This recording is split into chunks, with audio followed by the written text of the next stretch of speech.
वाले साहब एक दिन बैठे तो मैं उन्होंने पूछ लिया, मैं क्या भाई जिंदगी च तुसां एक घर बनाया और कीता भी के जे दुनिया किनियां किनियां जदादा बना लियां ने। अब्बा जी ने कोई 30 सैकंड की खामोशी लई तो उहदे तो बाद बोले, कहंदे ने पुत्र जदों मैं मर गया ना तो मेरी वसीयत पढ़ी तेन पता लगेगा मैं तेरे वास्ते की कीता है। अब्बा जी का इंतकाल हो गया, मैं उन्होंने वसीयत वेखी तो उहदे च लिखिया कि पुत्र जी जिहड़ा मकान बनाया ना इहदियां बुनियादां दे विच ना खुदाई करी तो तैनूं घड़ा लभेगा, खजाना लभेगा। ਉਹ ਹੀ ਮੇਰੀ ਜ਼ਿੰਦਗੀ ਦੀ ਜਮਾ ਪੂੰਜੀ ਹੈ ਜਿਹੜੀ ਮੈਂ ਤੇਰੇ ਵਾਸਤੇ ਕੀਤੀ ਹੈ। ਮੈਂ ਉਹਨਾਂ ਦੀ ਵਫਾਤ ਤੋਂ ਫਾਰਗ ਹੋਣ ਤੋਂ ਬਾਅਦ ਮਕਾਨ ਢਾਇਆ ਤੇ ਢਾ ਕੇ ਖੁਦਾਈ ਸ਼ੁਦਾਈ ਕੀਤੀ ਤੇ ਘੜਾ ਲੱਭਾ, ਉਹਦੇ 'ਚ ਇੱਕ ਰੁੱਕਾ ਲਿਖਿਆ ਤੇ ਉਹਦੇ 'ਚ ਰੁੱਕੇ ਨੂੰ ਖੋਲ ਕੇ ਜਿਵੇਂ ਮੈਂ ਪੜਿਆ ਤੇ ਉਹਦੇ 'ਚ ਸਿਰਫ ਐਨਾ ਲਿਖਿਆ ਕਿ ਲੈ ਪੁੱਤਰ ਮੈਂ ਤੇ ਬਣਾ ਲਿਆ ਹੈ ਨਾ,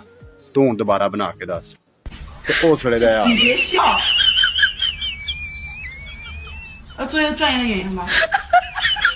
ਹੁਣ ਮੈਂ ਸੋਚੀ ਪੈ ਰਿਹਾ